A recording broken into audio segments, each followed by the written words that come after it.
लक्ष्मी निवास या मालिकेच्या आजच्या भागामध्ये आपल्याला असं बघायला मिळालं की आता जयंत जान्हवीवर प्रचंड चिडलेला असतो की तिने व्यंकीला सर्व सांगितलेलं असतं पहिल्या रात्रीबद्दल.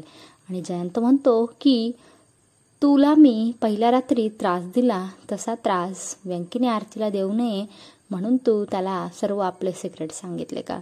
मला हे अजिबात आवडलेलं नाही. आणि जयंत रुसून झोपलेला असतो. त्यानंतर जयंत निम्म्या रात्रीचं उठतो आणि खाली निघून येतो. तो त्याची साफसफाई करू लागतो. त्याच्या सोफ्याबरोबर आणि झाडांबरोबर तो आपले सिक्रेट शेअर करत असतो.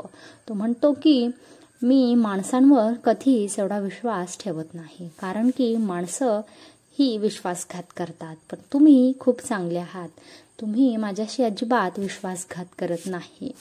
त्यानंतर पुढे तो म्हणतो की आज मी तुम्हाला एक माझं सिक्रेट सांगणार आहे.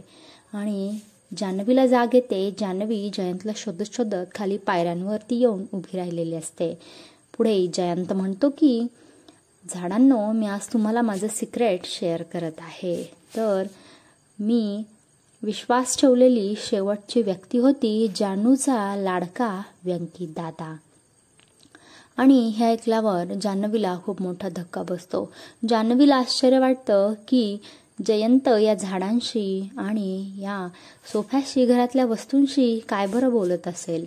तो माझ्यावर एवढा रुसलाय की तो या निर्जीव वस्तूंबरोबर आपलं मन व्यक्त करत आहे. याचा जान्हवीला खूप आश्चर्य वाटत असतं. पुढे जयंत म्हणतो की मी माझ्या आयुष्यातली सगळ्यात जास्त विश्वास ठेवलेली शेवटची व्यक्ती होती व्यंकी दादा, जो की जान्हवीचा खूप फेवरेट दादा आहे. म्हणजे जयंत आणि व्यंकी हे एकाच आश्रमामध्ये वाढलेले आहेत आणि तिथे व्यंकीने जयंतला धोका दिलेला असतो आणि त्याच्यामुळे जयंतने व्यंकीसोबतचं नातं तोडलेलं आहे.